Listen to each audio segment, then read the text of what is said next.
Now we come to a very topical little article, and this is topical in so much as we referred to earlier in this month's watching brief to Trump's state visit, which coincides with the 75th anniversary of D-Day.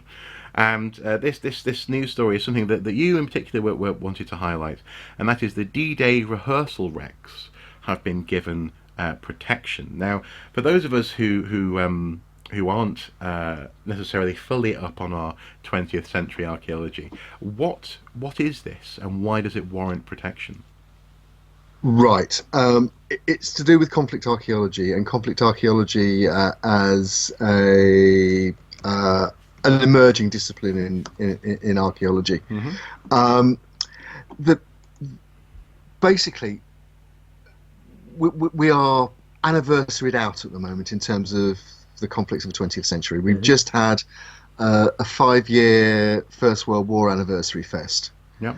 And we are about to embark on a 5-year World War II anniversary fest, because it's the 80th anniversary of the outbreak of World War II in September. Well, it's the outbreak of World War II in Europe. Yes. Historians argue about whether World War II is even actually just a continuation of the conflict that started in 1914. I'm not going to go there. So very briefly, historians also make the point that perhaps the entire 20th century is a series of rolling conflicts. It leads into the Cold War, which leads into wars elsewhere in the world, and so on and so forth. So, absolutely, yeah. Anyway,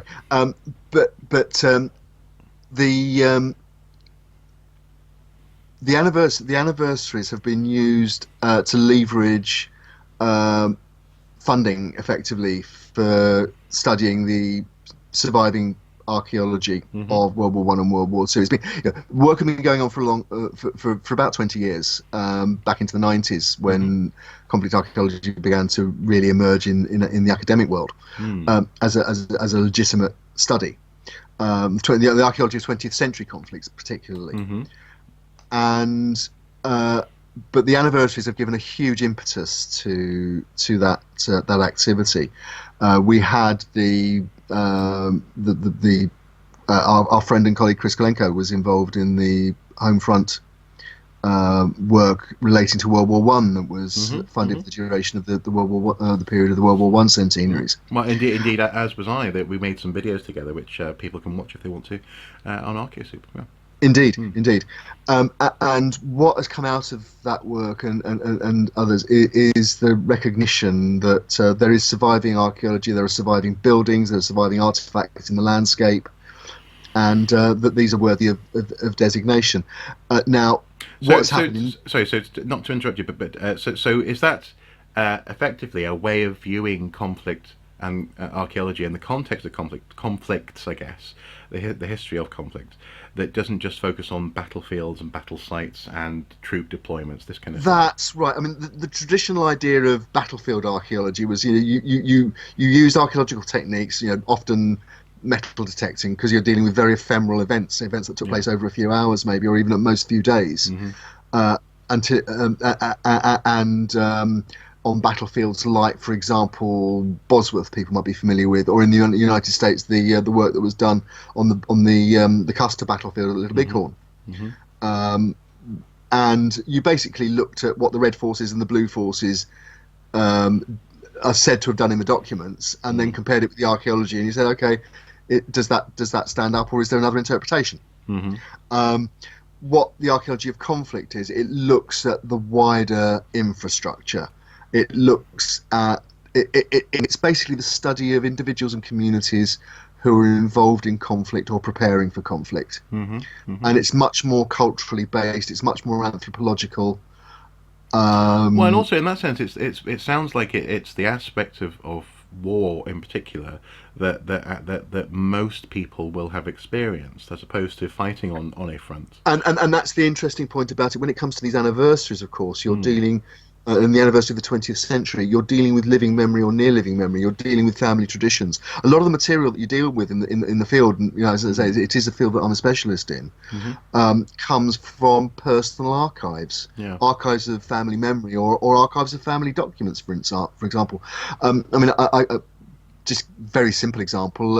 I was doing some work on the V weapons campaign and what happened in 1944 in this area in London when the V1s and V2s started landing, and I was shown a document by a lady whose late husband, had been an officer in the Home Guard, and it was an intelligence appreciation of what a V1 actually was, complete with a drawing that had been handed. It was dated right at the beginning of the V weapons campaign, so it was one of the very early interpretations of what was going on that was being handed out to the guys on the ground who were actually having to deal with it. Right, and these are the I think they were also known as doodle bugs, weren't they? That's right. Yes, exactly. Yeah, these sort of unmanned rockets that. That's right. Fly exactly. And the point was, I've read a lot about the V weapons and the doodle bugs and so on. I'd not seen that particular document before. No. Yeah. So no, okay, probably exists in some archive somewhere, but unless somebody's actually gone there and found it, it's dead information. So coming back to this particular development, then, what were the rehearsal recs for D-Day, and why do they warrant this protected status? Right. Well, there's a number of sites that have actually been designated as part of the D-Day 75th anniversary, which again, as we're recording, the commemorations at Southsea are going on with President Trump, Prime Minister May, Chancellor Merkel, and other world leaders commemorating the start of D-Day on the 5th of June when the forces were in transit to Normandy. But the particular sites that have been designated this time are a set of concrete reproduction landing craft that were used for the troops to train in disembarking on the beaches, which is again a complete one-off site. It's a unique thing. It's not like a wing corridor Roman villa or something like that. This is a unique landscape artifact tied to a very specific time and place. Fascinating survival. But also out at sea, and this is where it's got quite interesting, and because they've designated Historic England, have designated a group of tanks off Poole in Dorset, in Lyme Bay, in fact, which were prototypes for what people might remember as or might have seen called Duplex drive tanks. Basically, these were tanks that were designed. It was a normal tank which then had a sort of rubber skirt attached to it on a collapsible frame, and its engine was also tied to a propeller.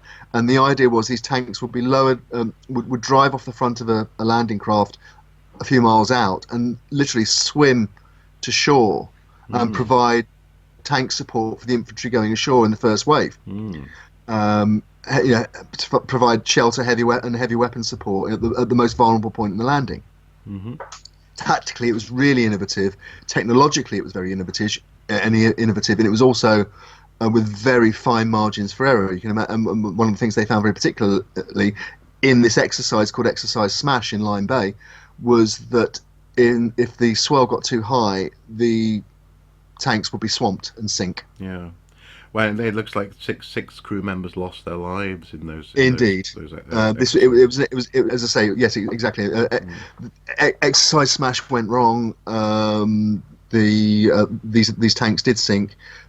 6 guys were drowned, and but the tanks were left on the seabed, and they've been visited by scuba divers since. They've been souvenired, they've been surveyed. I think most recently by Bournemouth University, the marine archaeologists from Bournemouth University. Right. Now they've been designated, which means that they're now given protection, that you can't take material from them, and hopefully that we've now got, there's an underwater memorial really to the preparations for D-Day. One of the other significant sites is a landing craft that went down off Selsey Bill in West Sussex, travelling out to Normandy. And it was carrying a unique set of vehicles, including armoured bulldozers. There was again, people who are familiar with the story of D-Day might have heard of Hobart's Funnies. These were the specialised vehicles that were developed by General Sir Percy Hobart in particular, to do things like breach the German concrete defences, throw down mats over soft ground. There were bridging vehicles, there were flamethrower vehicles, and so on. Well, because again, obviously you're the expert here, but one of my my understanding is that there were these very particular vehicles designed just to, for example, get through the maybe the barbed wire before you got to the cliff or something, or to. That's right. Exactly. The biggest danger in getting the. Yeah, exactly. No, the biggest problem that the Allies had was getting the troops from the landing craft off the beach safely, because they were up against mines and wire and concrete. Yeah. And so it was ways of protecting them against mines, wire, and concrete, and making safe paths through. Now, but also my understanding from this time is actually going back to Jorvik. One of my colleagues there was a World War II enthusiast, shall we say? But his knowledge was very, very high, and he described how apparently people training for D-Day had been training with, at that point, what they thought was so the context was not live ammunition, but basically replicas of German machine guns going off, all this sort of stuff, so that people would have a sense of the sounds that they were likely to encounter. Yes. And supposedly there had been an upgrade in the German defences when D-Day occurred, such that the machine guns that had been sounding something like da da da da da da da suddenly sounded, and supposedly the description sounded like ripping linen, just a kind of thing. It was almost like at such a rapid rate of fire that it sounded like someone was tearing cloth. And recently I made a little video talking about how arguably in Britain people need to stop obsessing over the Second World War. Now, when I said that, in the context of that video, I also made it very clear that I think actual memorialization, actual social and received memories from this time are crucial. So instead of mythologizing this stuff, actually learning about it brings home the horror of it, but also brings home, hopefully, the desire never to do it again. And it's little stories like that I think if you are, I can scarcely imagine, being a young man or younger man at that time and being exposed suddenly to that sort of noise, that sort of environment. But also having to, because actually it's quite a jump when you look at, there's a photo here of one of the concrete landing craft, and it gives you the dimensions of that craft as you leave, going down the ramp, hopefully onto sand, I guess, is the theory, or into shallow water. This funnel, this concrete funnel, does very little to actually prepare you for what you're going to do, being there. And I think there's something really powerful in comparing the two and being able to think about this and feel it as well, as opposed to just having some vague sense of nationalism, buoying a sense of, we won the war, or something silly like that. This is about the process of war. This is about the impact of war, and as you say, unique structures that absolutely warrant protection. Yeah. So just so I understand then, and maybe just to bring this section to a close, do we have a sense of what the damage then to, or what the risks were to the above ground monuments in this case were? So these concrete structures, were they at risk of weathering or vandalism, or is this something, just a formal recognition that's more important? There are a number of things in play here. There are certainly issues of heritage protection, and wartime concrete is largely at risk from two things. One is the planners, who don't think it's important and find it inconvenient. Most things like pillboxes and so on that go these days go because they're in the way of a modern development. And I've known of a number of cases, and I've been involved in a number of cases where particularly local heritage groups have fought like the proverbial to try and save their piece of World War II anti-invasion defences that's going to go because it's in the way of a new housing development. And in a number of cases, actually, places have been sites have been saved and incorporated, which is good. Air raid shelters, things like that. So that's the biggest danger. The sites aren't recognised or aren't thought important by planning authorities. No. But one at a down and dirty personal level, then it's antisocial behaviour. So it's graffiti, and primarily, and also in certain cases. I mean, I know of one air raid shelter, for example, where the concrete was thin enough that for some reason people have broken off part of the roof. It's a site that we looked at on Time Team. In fact, if people saw the Time Team on Shooters Hill, is that what you call your best showing on the highest thing you've ever achieved on TV was your moment of we don't know what this is. Absolutely, it's the program that my TV Expert of the Week nomination from Harry Hill. Yeah, absolutely, brilliant. But in fact, it's that building that we're looking at there that's been damaged, sadly. Right. But when you say they took the roof off, do you mean that they've just broken through the roof in pieces, or was someone wanted to take away that roof? It's weird. It's been deliberately somehow levered off, broken off, as a slab of concrete, and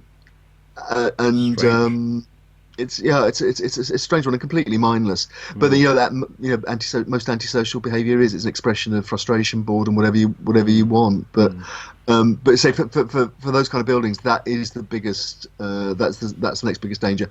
There've been problems recently at New Haven Fort down in Sussex with vandalism and graffiti and so on. Right. This is an area where people need to work with the local police to come up with schemes to deflect and involve people more, give people ownership of the things perhaps, and make them so people see these things as a community asset.